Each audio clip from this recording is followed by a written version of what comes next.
Cara, eu acho que um dos maiores dilemas da vida cristã é a respeito de constância com o Senhor, né?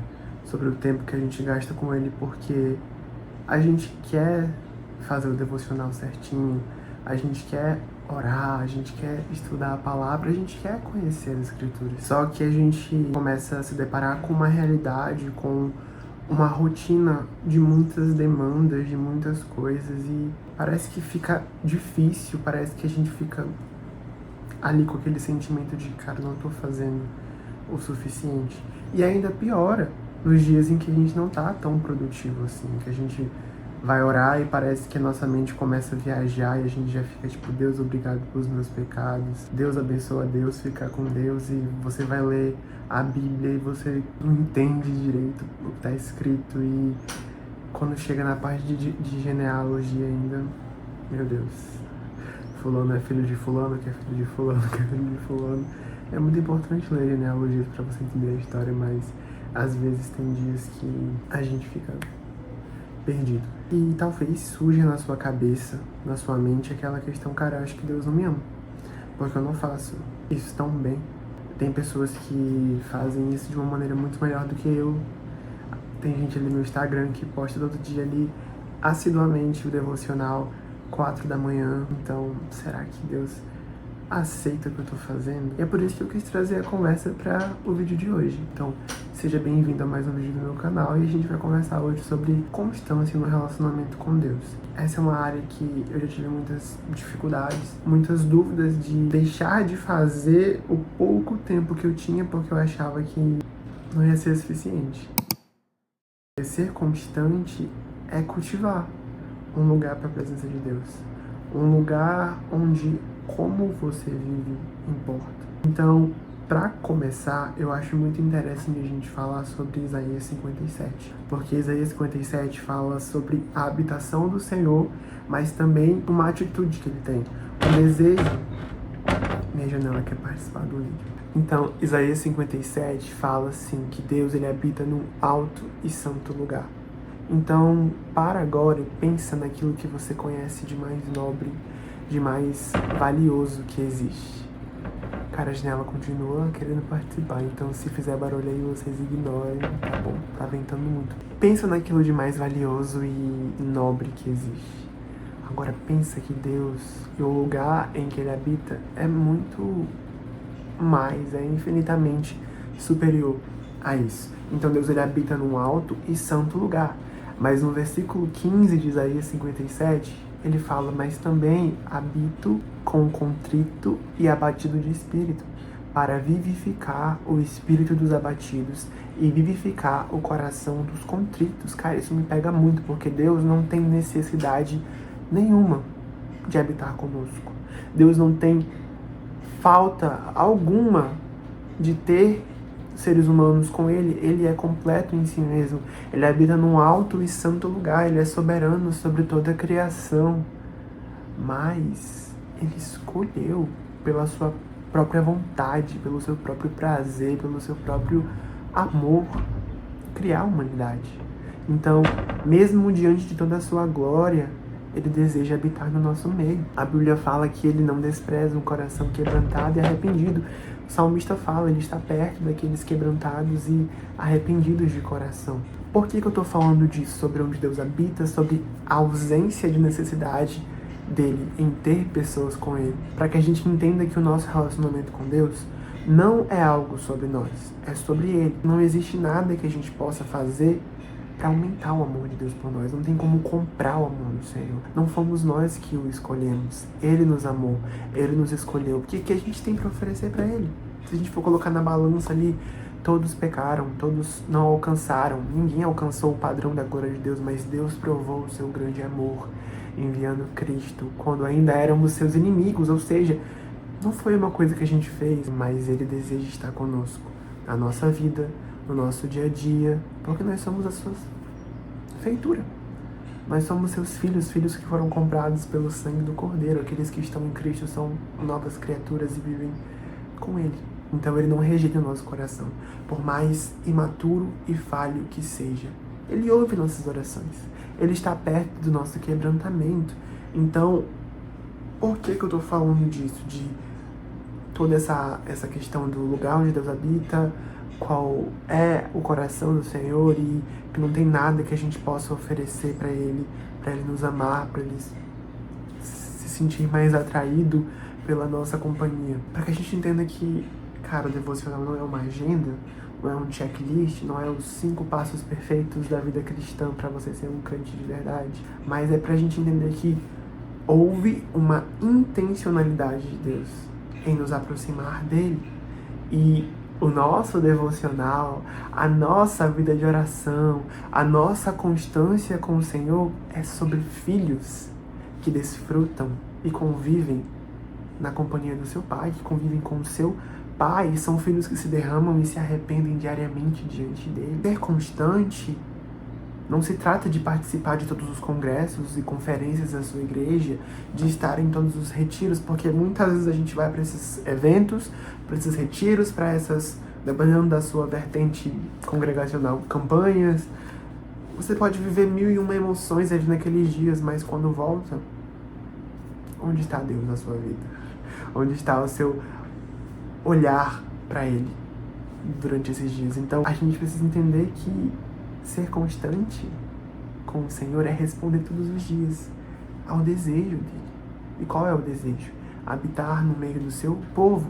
Deus criou o ser humano à sua imagem e semelhança. Deus colocou no ser humano essa capacidade de poder se parecer com ele, de poder se relacionar com ele. A Bíblia fala que na viração do dia o Senhor vinha ao encontro do homem e da mulher. Ali no Éden, Deus instituiu um lugar para habitar entre os seres humanos. A própria palavra Éden significa prazer, então no centro do seu prazer, Deus plantou um jardim na terra, um jardim de comunhão, um jardim de unidade com os seres humanos. Ele fez daquele lugar o seu templo. A palavra templo, ela significa lugar de convergência, lugar de encontro da terra com a morada celestial de Deus, com a sala do trono.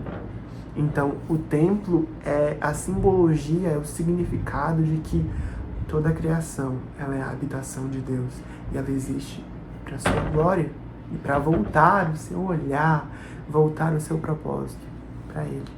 Então, o que foi que Deus instituiu ali para Adão e Eva no Éden? Que eles deveriam cultivar e guardar o jardim. E da mesma forma, nós, nos dias de hoje, temos essa missão também.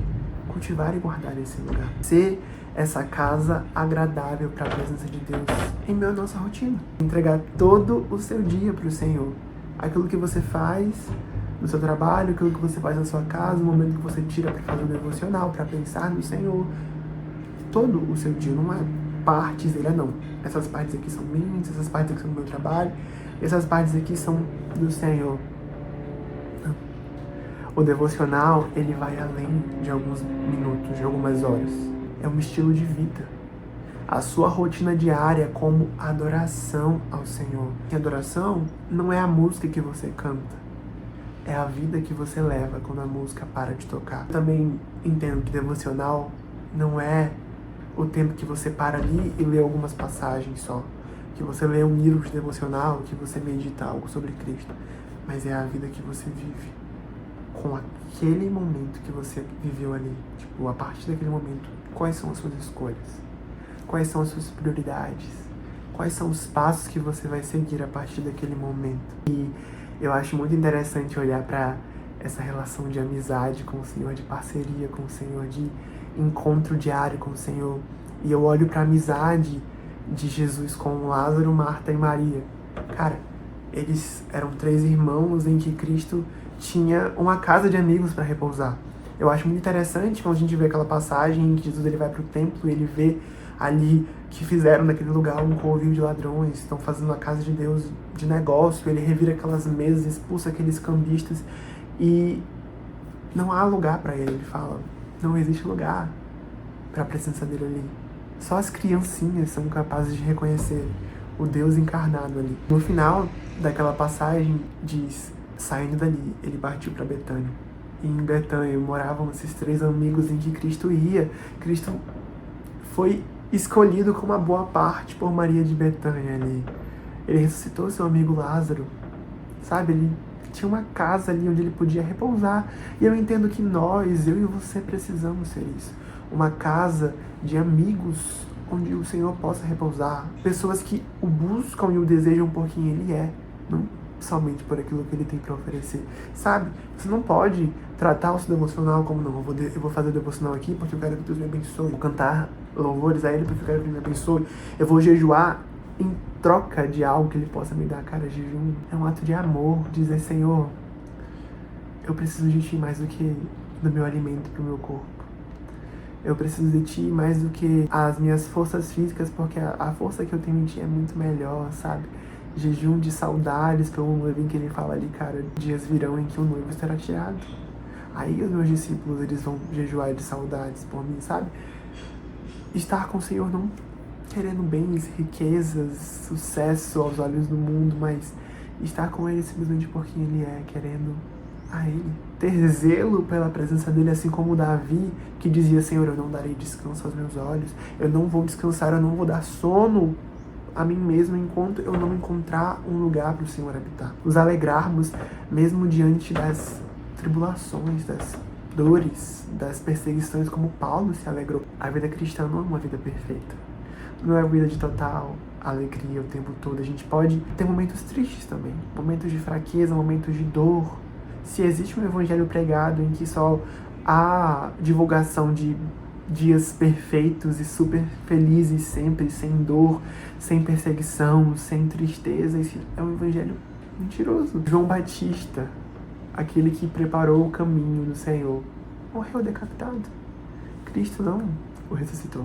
A vida cristã não é só de dias super felizes, mas a gente pode se alegrar em Jesus, porque Ele disse, no mundo vocês serão aflições, mas tenham um bom ânimo, confiem, porque eu venci o mundo, eu estarei com vocês todos os dias até o final dos tempos.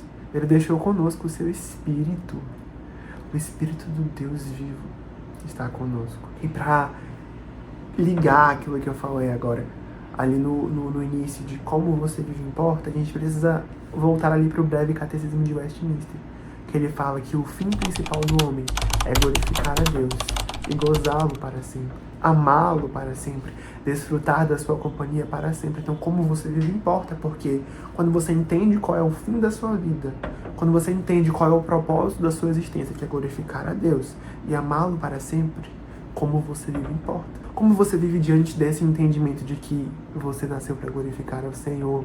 Cara, os céus declaram a glória de Deus. Um dia conta ao outro dia, uma noite conta a outra noite os grandes feitos do Senhor.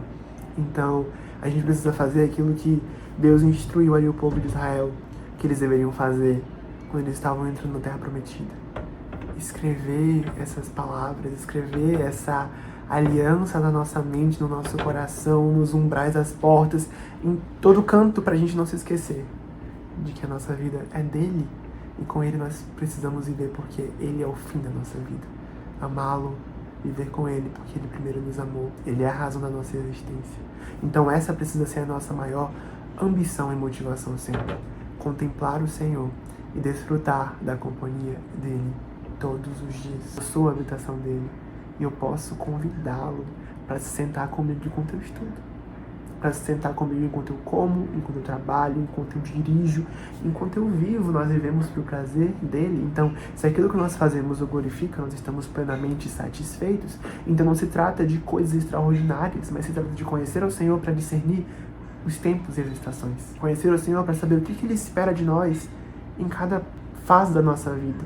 Não se trata de coisas extraordinárias. O cristianismo ele é feito de pessoas reais, pessoas que têm dias bons e dias ruins, dias produtivos e dias improdutivos, e Deus está em todos eles, ele está no ordinário.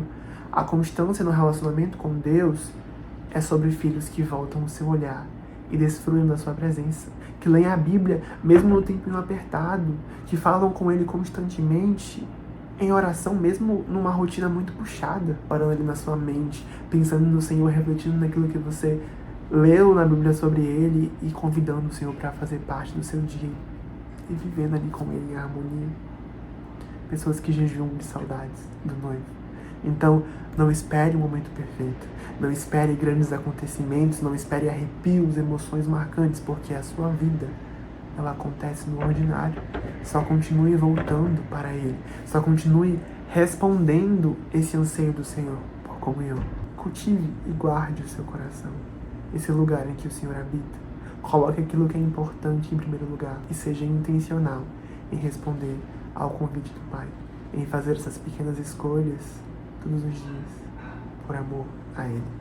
Então, muito obrigado por assistir esse vídeo até aqui. Um abraço e uma ótima semana para vocês. Tchau!